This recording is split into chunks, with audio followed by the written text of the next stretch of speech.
If you want to see respectability politics in celluloid, then 6888 might just be for you.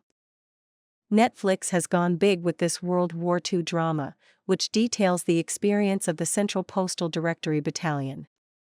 Viewers should not expect explosions, tank maneuvers, and heroic deeds from this feature-length film about this all-black women's Army Corps unit. Instead, viewers see how these women defied the odds to sort through and dispatch some 17 million pieces of mail in just 6 months, whilst serving in Europe. This isn't gripping entertainment, so the film concentrates on how the battalion's accomplishment came in spite of some hostile army bosses, the skepticism of white soldiers, and the baked-in sexism and anti-blackness of contemporary America. With Tyler Perry at the helm, the project has the feel of a Sunday afternoon melodrama, adorned with A-list showbiz royalty, such as Oprah Winfrey and Susan Sarandon. The film, at more than 2 hours, is a love letter from bourgeois black American patriots to a country that loves them a lot less, and has consistently written them out of the story of the greatest generation. Charity Adams, a strong and determined black lieutenant colonel, played by Kerry Washington, holds the period piece together. A talented and familiar cast assists King, providing an array of mostly cliched characters. Soldier Adams heroically stands up to, and removes, every obstacle placed in her battalion's path, defending her troops' honor and, at the same time, remaking all black people as acceptable and equal Americans. This film is civil rights-era resilience brought to the screen in 2024.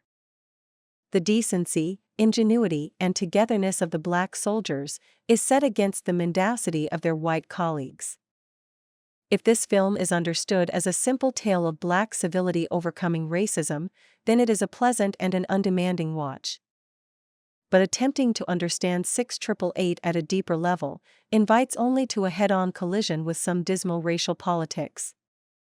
The black American patriotism parroted by most of the characters is only allowed to be challenged by the talkative, earthy, and undisciplined country bumpkin character Johnny Mae Burton, played by Shanice Shante. The fact that Shante plays a character who is overweight and dark-skinned does not seem accidental casting. We first meet Shantae's character, sitting alone in a train carriage. She starts up a conversation with her more genteel, better-dressed and suspicious female army recruits who are sitting opposite. The physical distance between Johnny Mae and the others, and the coldness of their attitudes towards her, set the tone for the entire film. Deliberately, the Johnny Mae character is limited to a comedic and defiant role. She is there to be laughed at and looked down upon. The character is on occasions allowed to say the politically unsayable. She is then immediately rebuked by her more disciplined and knowledgeable army peers. The central question of why black soldiers volunteered to save Europe from fascism when they lived under an apartheid system themselves in America is never asked.